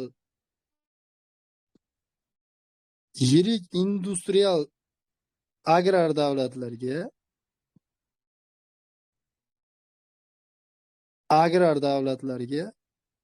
xo'p, qaysi davlatlar? Ya'ni 5 ta davlat kiradi. Bularni ham ko'rsatib o'tib ketsam, ustozlar. Mana biz raqam bilan ko'rsatamiz. Bu oson industrial agrar davlatlar, chunki yonma-yon joylashgan mana. 1 2 Pokiston bilan 3. Qarang, bir-biri bilan chegaradosh. Turkiya Eron bilan, Eron Pokiston bilan chegaradosh. 1 2 3. To'rtinchisiga Indoneziya mana ustozlar, 5-inchisiga Argentina. Mana shu 5 ta davlat rivojlanayotgan davlatlarning ichidagi 3-guruhga kiradi. 3-guruh yirik industrial agrar ekan. Shu 5 ta davlatni aytamiz. Va 4-guruh ustozlar xo'p, turizmga ixtisoslashgan davlatlar ekan mana.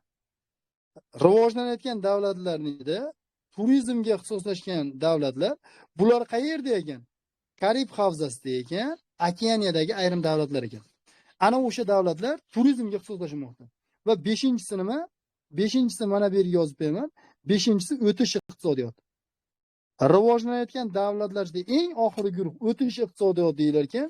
Bu davlatlarga qaysi davlatlar kiradi? Markaziy Osiyodagi davlatlar bilan Kavkaz bo'yi davlatlar kiradi. Mana Markaziy Osiyo MO plus Mongoliya mana. Mana bu Markaziy Osiyoga Mongoliyani kiramiz va Kavkaz bo'yi davlatlar deyilganda mana shu 3 ta davlatni aytamiz. Gruziya, Ozarbayjon, Armeniya, Markaziy Osiyo va Mongoliya. Jami 8 ta davlat o'tish iqtisodiyot davlatlariga kirar ekan. Demak, biz davlatlarni ijtimoiy rivojlanish holatiga ko'ra ikkinchi guruhni ham ko'rib chiqdik. Ikkinchi blokini deylik. Xo'p, endi 3-bloki bor edi. 3-bloki nima deyilardi? Ustozlar, 3-bloki esinglarda bo'lsa, xo'p, sust rivojlanayotgan davlatlar deb berilardi. Sust rivojlanayotgan davlatlarning ichida ikkita guruh shakllanadi. Demak, BMT tomonidan ajratilgan 3-guruhning nomi sust rivojlanayotgan davlatlar.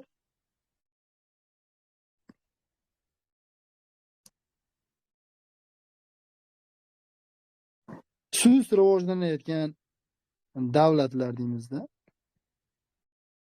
Sust rivojlanayotgan davlatlarga ichida ikkita guruh bor ekan. Masalan, birinchi guruhini biz o'zining nomi bilan sust rivojlanayotgan davlatlar deymiz. Sust rivojlanayotgan davlatlar deymiz ekan. Ikkinchisining nomini qoloq davlatlar deymiz ekan. Qoloq davlatlarning sust rivojlanayotgan davlatlari ayon. Iqtisodiyot sust qoloq davlatlarni hududlar kesimida aytib o'tamiz. Masalan, qoloq davlatlar, men aytga qoloq deb katta qilib yozib qo'yaman. Qoloq davlatlar jahonda jami 48 ta ekan. Shu 48 ta qoloq davlatdan Afrika qit'asida dahshat, qarang. O'zi 54 ta davlat bor. Shu 54 ta davlatdan 34 tasi qoloqda. Osiyoda qoloq davlatlar 47 davlat bor. Shu davlatlarning ichida 9 tasi qoloq. Yevropada birorta davlat qoloq emas. Endi Amerikada 35 ta davlat bor, shundan bittasi qoloq. Bilasizlar, mana bu yerda Gaiti degan nima bor? Davlat bor, qoloq davlat. Xo'p, endi hurmatli ustozlar, 14 ta davlat ichida Avstraliya ekan, 4 tasi qoloq ekan. Demak, qoloq davlatlarga biz davlatlarni bo'lib o'tdik. Ikkinchi mavzu ham tugadi, 3-mavzuga keldik, mamlakatlarning boshqaruv shakllariga keldik. Endi ustozlar, mana biz mana bu mavzudan ham skrinshot qilib qo'yamiz asosiy yo'llarni. Xo'p, BMT tomonidan 3 ta blok bor ekan. Shuni bilib qo'ying, tip bilan adashtirib qo'ying. BMT tomonidan 3 ta blok bor. Mana blok deb qo'ygan. 3 ta blokdan ustozlar, birinchisi rivojlangan. Mana rivojlangan davlat ko'rsatyapmiz ustozlar. Ikkinchisi rivojlanayotgan. Uchinchisi o'tish iqtisodiyotidagi davlatlar ekan. Xo'p, mana shu an skrinshot qo'yamiz. Endi rivojlangan davlatlar deya yalpi ichki mahsulot aholi jon boshiga 25 ming AQSh dollardan baland bo'lishi kerak ekan. Shularning ichida mana rivojlangan davlatlarning ichida men hali chizmada ko'rsatdim. Birinchi guruhi bor. Birinchi guruhning nomi G7lik, katta 7lik deyiladi. 1 AQSh, 2 Kanada, 3 Yaponiya, 4 Germaniya, 5 Fransiya, 6 Buyuk Britaniya hamda 7 Italiya kiryapti. Bu katta 7 rivojlangan davlatlar ichida birinchi guruh bo'lyapti mana. Birinchi guruhining nomi katta 7lik ekan. Xo'p, endi ikkinchi guruhi bor. Ikkinchi guruhining nomi kichik rivojlangan. Men aytib o'tdim, ikkita guruhi bor deb. 3 ta guruh bor, ikkinchisini ko'rsatyapmiz. Kichik rivojlangan qaysi kiradi? Mana bu Belgiya, Niderlandiya, Lyuksemburg birgalikda Benelux deyiladi. Shvetsiya, Finlandiya, Norvegiya, Skandinaviya deyiladi. Hamda Avstriya, Shvetsariyani aytib berdi. Shu davlatlar kichik rivojlangan. Demak, rivojlangan davlatlar ichida ikkinchi guruhining nomi, demak ustozlar, ikkinchi guruhining nomi kichik rivojlangan. Birinchisi katta rivojlangan, katta 7lik, ikkinchisi kichik rivojlangan. Uchinchisi nima? Rivojlangan davlatlarning ichida 3-guruhi bor.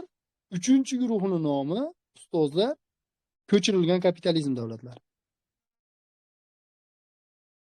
Buyuk Britaniyadan ko'chirgan davlatlar bor dedik. Mana Avstraliya 1, Yangi Zelandiya 2, mana bu Isroilga 3 raqamini qo'yamiz.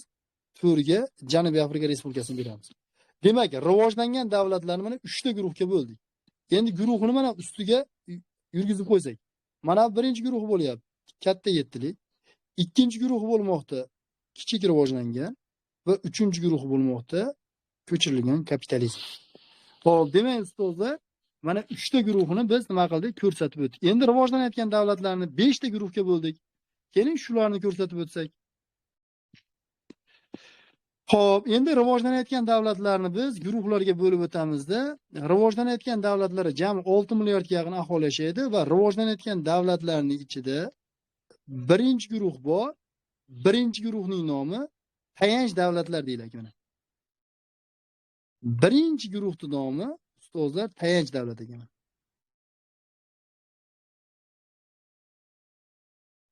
Tayanch davlatlarga Xitoy, Hindiston, Braziliya, Meksika kiradi. Demak, mana shu davlatlar jahonning tayanch davlatlari bo'lmoqda, rivojlanayotgan davlatlar ichidagi birinchi guruh. Endi ikkinchi guruhi qaysi? Ikkinchi guruhning nomi neftni eksport qiluvchi davlatlar deyiladi.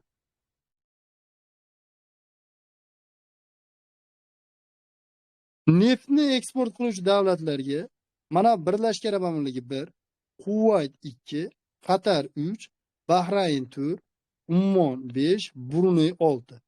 Bruney bu yerda Janubiy Sharqiy Osiyodagi davlat, shuni nima qiladi? Kiritib o'tgan. Shuni ustozlar tagiga qizilda chizib beraman. Demak, ikkinchi guruhi mana bu yerga 2 deb yozib qo'yapman yoniga. Ustozlar, ikkinchi guruhining nomi nima deb berilar ekan? Neftni eksport qiluvchi mamlakatlar tashkiloti. Bunga mana davlatlarni ko'rsatib o'tdik. Mana buni qizilda ko'rsatiladi. Ana. Buni guruhini esa mana bu jigarangni ko'rsatiladi.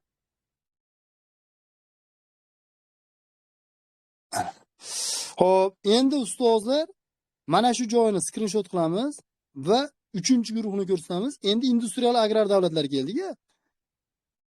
Demak, rivojlanayotgan davlatlar ichida rivojlanayotgan davlatlarning ichida 3-guruh nima ekan? Rivojlanayotgan deb qo'yaylik.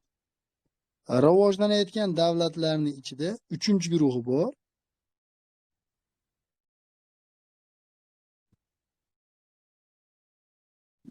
Uchinchi guruhning nomi ustozlar yirik industrial agrar deyiladi. 3 raqamini qo'yamiz va yirik industrial agrar davlatlar. Demak, mana bu davlatlarni ko'rsatamiz. Bular qaysilar? Raqam bilan mana Turkiya, Eron, Pokiston, Indoneziya, Argentina. Bu oson dedi. Turkiya bilan Eron chegaralash, Eron bilan Pokiston. Indoneziya, Argentinani qo'shib qo'yasizlar. Demak, mana shu davlatlar, demak ustozlar, qanday davlatlar ekan? Yirik industrial agrar davlatlar. Rivojlanayotgan davlatlarning ichida bu 3-guruh bo'lyapti. Endi 4-guruh bor. 4-guruhning nomi xalqaro turizmga ixtisoslashgan mana. Xalqaro turizm bu 4-guruh ekan. 4-guruhga kirmoqda. Xalqaro turizmga Karib va okeanidagi orollar ixtisoslashgan. Endi rivojlanayotgan davlatlarning ichida hurmatli ustozlar 5-davlatlar bor. 5-guruhga biz mana bu o'tish iqtisodiyotidagi davlatlar deb beramiz. O'tish iqtisodiyot davlatlar rivojlanayotgan davlatlarning ichida nechinchi guruh bo'lmoqda? 5-guruh bo'lmoqda. 5-guruh bor. O'tish iqtisodiyotidagi davlatlar. Bunga Polsha, Chexiya, Slovakiya, Bolgariyani Sharqiy Yevropadan, Osiyodan Mongoliyani, O'zbekistonni va Kavkaz bo'yi davlatlarini ham kiritib o'tadi. Xo'p, endi og'ir ijtimoiy iqtisodiy rivojlanishdagi davlatlar eng sust rivojlangan davlatlarga rivojlanayotgan davlatlar deb beradi. Bu 2 ta guruhga bo'linadi. Birinchi guruhi sust rivojlangan mamlakatlar, ikkinchi guruhi esa qoloq davlatlar. Demak, qoloq davlatlar jahonda 48 ta. Shundan Afrikada aytib o'tdim, dahshat 34 ta, Osiyoda 9 ta, mana bu Okeaniyada 4 ta va atiga bitta Amerikada ekan. Demak, shu ma'lumotlar bor xolos bu mavzudan. Endi biz jahon davlatlarini ustozlar boshqaruv shakli bo'yicha ma'lumotlarni berib o'tamiz. Hop, bitta zvukka qarab oling, menimcha o'ta zo'r. Bugun yaxshi Wi-Fi ishgal qilmayapti. Hop, endi ustozlar jahondagi davlatlarni hop, siyosiy boshqaruv shakliga ko'ra guruhlarga bo'lamiz. Demak, jahonda jami davlatlar soni 194 ta edi mana. 194 raqamni yozdim. 194 ta davlatni dastlab ustozlar solishtirib olamiz. Siyosiy boshqaruv shakliga ko'ra guruhga bo'lamiz. Mana shu 194 ta davlatni ma'muriy hududiy tuzilish bo'yicha guruhga bo'lamiz. Shu ikkalasini ko'pchilik adashtirib qo'yadi. Siyosiy boshqaruv qanday bo'ladi ustozlar? Siyosiy boshqaruv shakli ikki xil bo'ladi. Ustozlar, agar davlat rahbari saylovlar orqali saylansa, buni biz respublika deb aytib o'tamiz. Respublika. Ikkinchi guruhi, agar davlat rahbari avloddan avlodga qolib saylansa, ya'ni tayinlansa, bu monarxiya bo'ladi. Demak, siyosiy boshqaruv shakli ikki xil bo'lar ekan. Respublika, monarxiya bo'lar ekan. Ma'muriy hududiy bo'linish ham ustozlar ikki xil bo'ladi. Eslab qoling, agar bitta davlatda bir xil qonun ishlasa, unitar bo'ladi. Agar har bitta davlatni alohida hududlarda qonun ishlasa, bu federativ bo'ladi. Shu federativ unitarni ko'pchilik siyosiy boshqaruv shakli bilan adashtirib qo'yadi. Shuning uchun ikkalasini yonma-yon yozib tushuntirib qo'ydim boshidan. Siyosiy boshqaruv shakli bu mana bu mamlakat hayotidagi davlat rahbarini saylanish yoki tayinlanish tushuniladi. Ma'muriy hududiy tuzilishi esa o'sha davlatni turli xil qismlarga bo'linishi tushuniladi. Endi mana shu joyni skrinshot qilib qo'ydim. Hamda dastlab siyosiy boshqaruv shakliga ko'ra davlatlarni nimaga bo'lamiz? Guruhlarga bo'lib o'tamiz. Biz aytib o'tdik, jahonda jami davlatlar 194 ta dedik-a. 194 ta davlatning ichida mana 194 raqamni yozaman. 194 ta davlatning ichida davlat rahbari avloddan avlodga qoladigan davlatlar 44 ta ekan.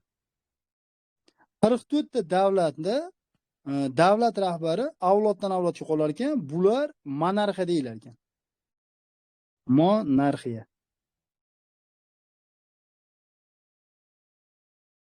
Endi 194 dan 44 chiqib kelsa nechi qoladi? Albatta 150 qoladi. 150 ta davlatda esa davlat rahbari saylovlar orqali saylanar ekan va respublika deyilar ekan. Endi mana bu monarxiya boshqaruv shaklining ham turi bor ekan ustozlar. Monarxiya boshqaruv shakli ikkiga bo'linar ekan. Agar monarxiya boshqaruv shaklida monarxni vakolatlari cheklangan bo'lsa, ustozlar bu konstitutsion monarxiya bo'lar ekan. Konstitutsiya bo'ladi.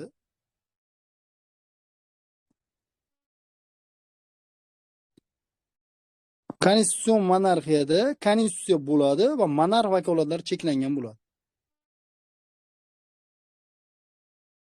Endi ikkinchi turi bor. Ikkinchi turida monarxni vakolatlari umuman cheklanmagan bo'ladi. Bu davlatda ham konstitutsiya bo'ladi, lekin monarxni vakolatlari umumiy holda cheklanmagan bo'ladi. Cheklanmagan monarxiyalar mutlaq monarxiya deyiladi. Mutlaq monarxiya deyiladi. Xo'p, endi ustozlar qaranglar. Mana bu jahonda 44 ta davlatni biz monarxiya dedik. 39 tasi konstitutsion monarxiya ekan. Hurmatli ustozlar. Mana bu mutlaq monarxiyalar soni esa atiga 5 ta ekan. Va 4 tasi Osiyoda joylashgan. Bu 80% deb savolli holatda beradi. Endi ustozlar mana respublika boshqaruv shakliga o'tamiz. Respublika boshqaruv shakliga o'tganimizda jahonda jami respublikalar sonini mana aytib o'tdik. 150 ta deb berib o'tdik. 150 ta respublika boshqaruv shaklidagi davlatlar 3 guruhga bo'linadi. Birinchisi, agar davlat rahbari prezidenti vakolatlari ustun bo'lsa, prezidentlik respublika bo'ladi.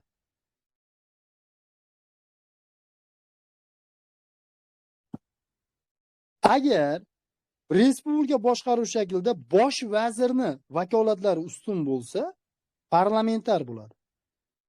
Prezident vakolati pastroq bo'ladi, bosh vazir balandroq bo'ladi. Bu parlamentar deyiladi.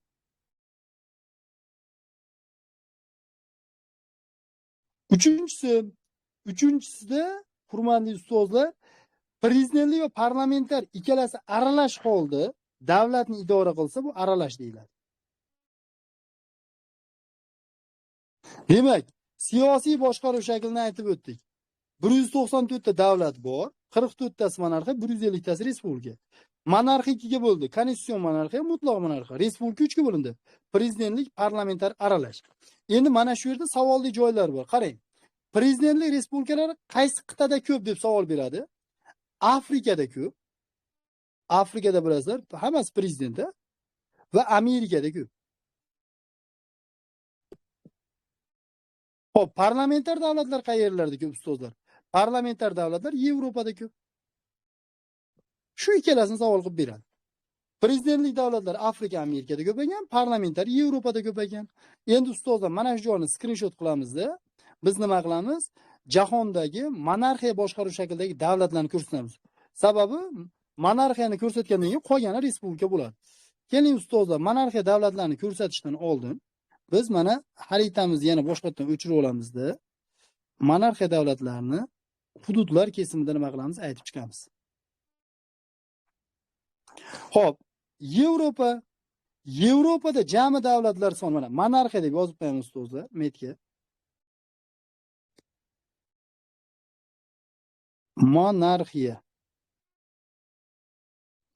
Monarxiya davlatlari jami 44 ta edi.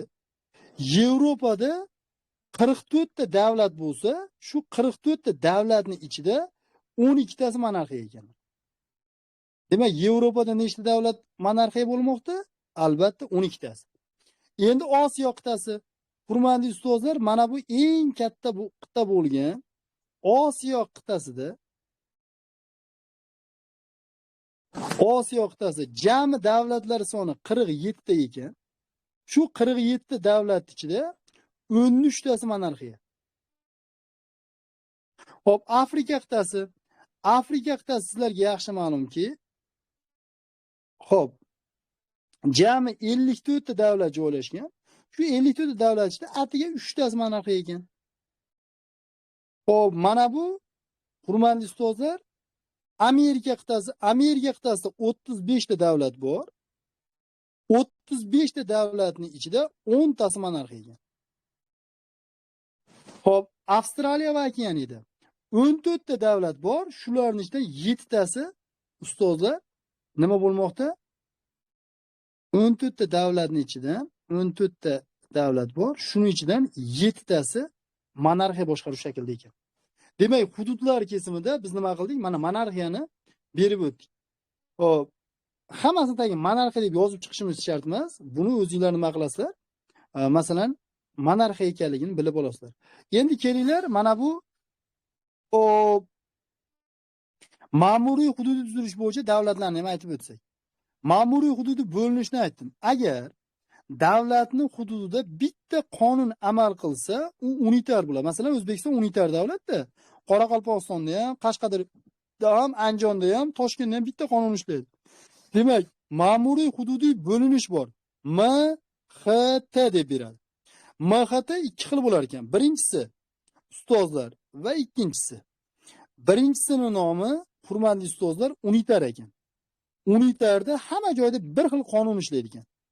Unitar davlatlar 194 ta jahonda davlat bo'lsa, eng ko'p unitar ekan. 166 tasi unitar ekan. Xo'p, endi MXT ga ko'ra, ya'ni ma'muriy hudud tuzilishiga ko'ra federativ davlatlar bor. Federativ davlatlar ustozlar jami 28 ta ekan. Yangi darslikda 27 ta bergan mana. Xo'p, endi federativ davlatlarni ko'rsatsak, unitar davlatlar kelib chiqadi. Masalan, federativ davlatlar hududlar kesimida Afrikada 54 ta davlat joylashgan, shular ichidan 6 tasi federativ mana. Federativ deb yozib qo'ying, erinmang. Xo'p, endi ustozlar Yevropada 44 ta davlat bor. Shu 44 ta davlatning ichida bunda ham 6 tasi federativ ekan.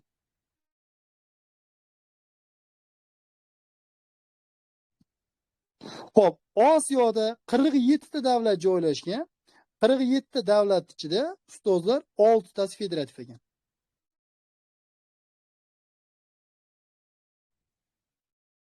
Xo'p, hurmatli ustozlar, Amerika qit'asida 35 ta davlat joylashgan. Shu 35 ta davlat ichida 7 tasi federativ ekan.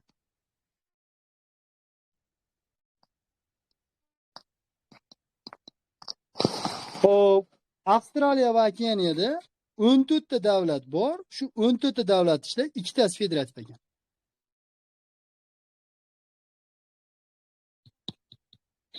Demak, mana bu federativ davlatlar umumiy joylashgan aytdik. Qit'alar bo'yicha.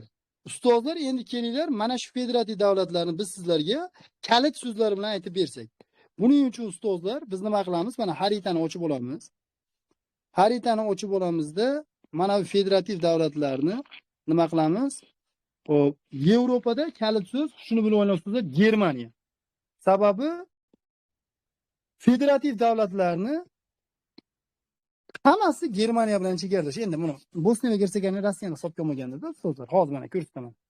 Kalit so'z Germaniya ekan, Germaniyaga e'tibor qilib turasizlar. Mana Germaniyani chizamiz. Kalit so'z Germaniya bo'lyapti mana. Mana shu Germaniya, ustozlar. Bir raqam bilan Germaniyani ko'rsatamiz uni. Germaniya bilan chegaradosh bo'lgan Belgiya 2, Germaniya bilan chegaradosh bo'lgan Shveysariya 3 federativ, Germaniya bilan chegaradosh bo'lgan ustozlar mana Avstriya 4 federativ. Demak, kalit so'z Yevropada Germaniya. Sababi federal davlatlar yodlash shart emas. Chunki ko'pchilik yodlab oladi. Belgiya, Shveysariya, Germaniya, Rossiya deb yodlamang. Shunchaki xaritadan kalit so'z qilib oling.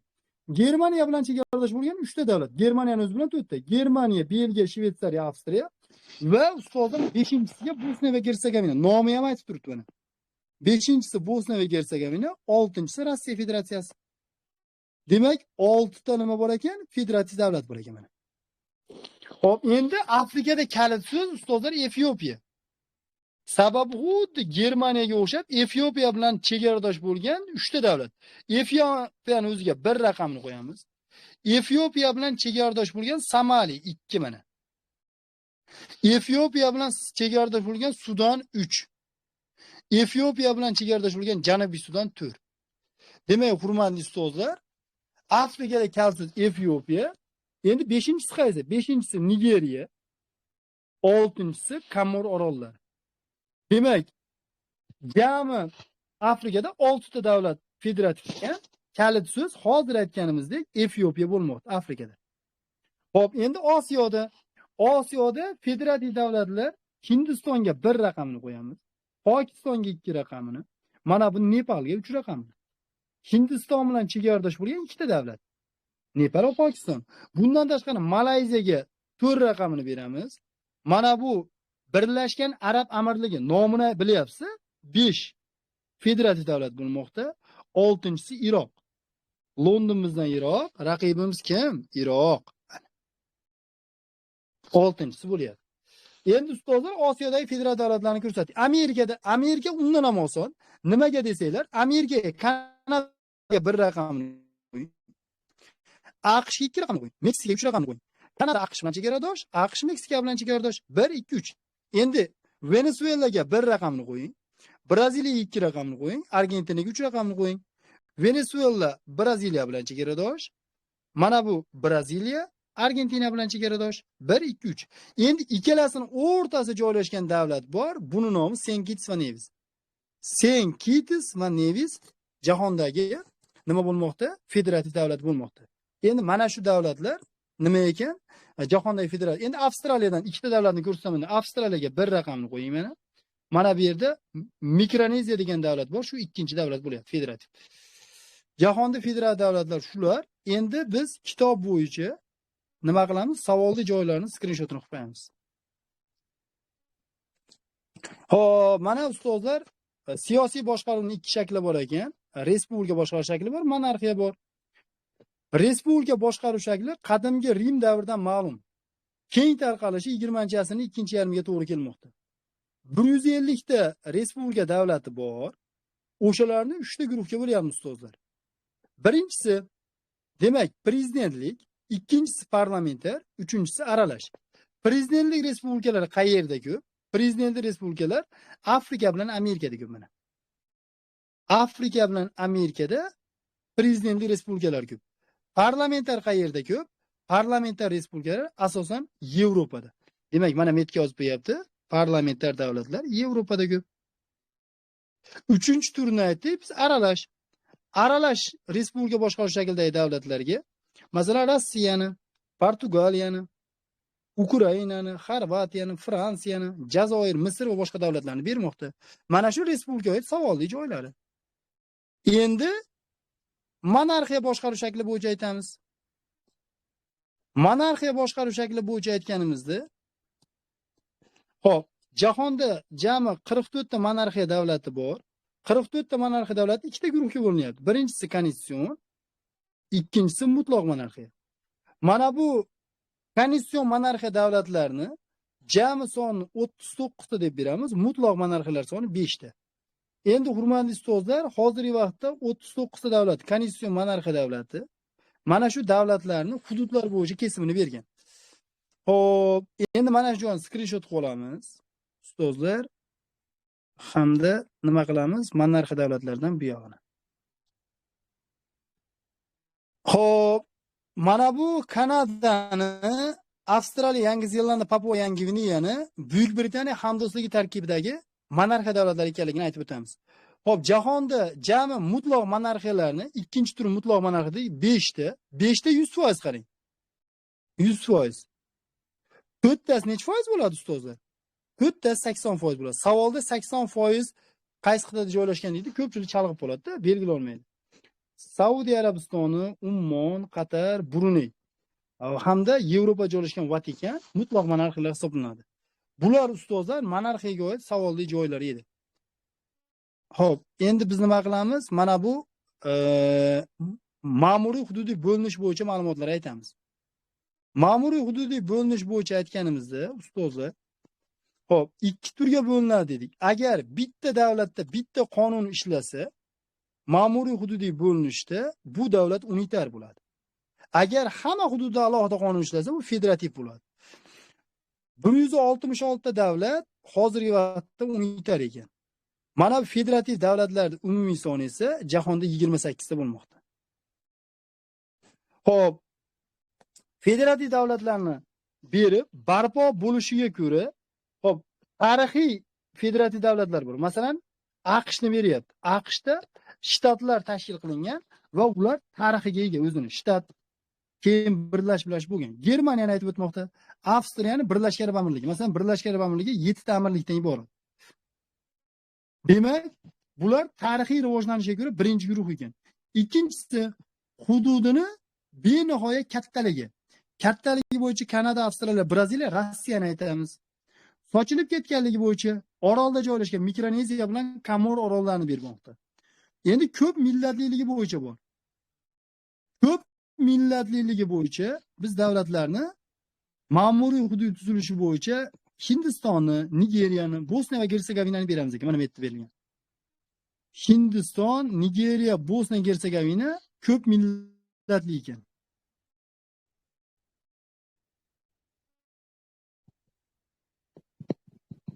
Hop, endi hurmatli ustozlar, hop, 2008-yil Nepal monarxiyadan voz kechib, respublika boshqaruv shakliga o'tgan deyilmoqda. Turkiya parlamentar respublika edi, prezidentlikka o'tdi 2017-yilda. Hop, federativ davlatlar sonini aytib, Iroq, Nepal, Sudan, Janubiy Sudan safiga ko'paydi deb berib o'tmoqda. Endi ustozlar mana skrinshotlarni qilib oldik va mana 3 ta darsni xarita tahlillari bilan puxta holatda nima qildim, sizlarga o'tib berdim. Endi mavzular 9 sinfda shunaqaki, 1-chi, 2-chi, 3-chi mavzular qiyin. Hop, 3-chi, 4-chi mavzudan boshlab sekin ma'lumotlar ozayib, bu yog'iga davlatlar berib ketiladi xolos. Mana shu yerda ustozlar bugungi darsimizni tugataman. Ertaga Alloh nasib qilsa 19:00 ga tayyor bo'lib turasizlar nima qilamiz? Qolgan 9 ta darsligi bo'yicha xarita bilan esinglarda qoladigan qilib tushuntirib ketamiz. Darsda ishtirok etgan hammaga rahmat. Ustozlar vaqtingizga rozi bo'lib qo'yasizlar. Rahmat hammaga.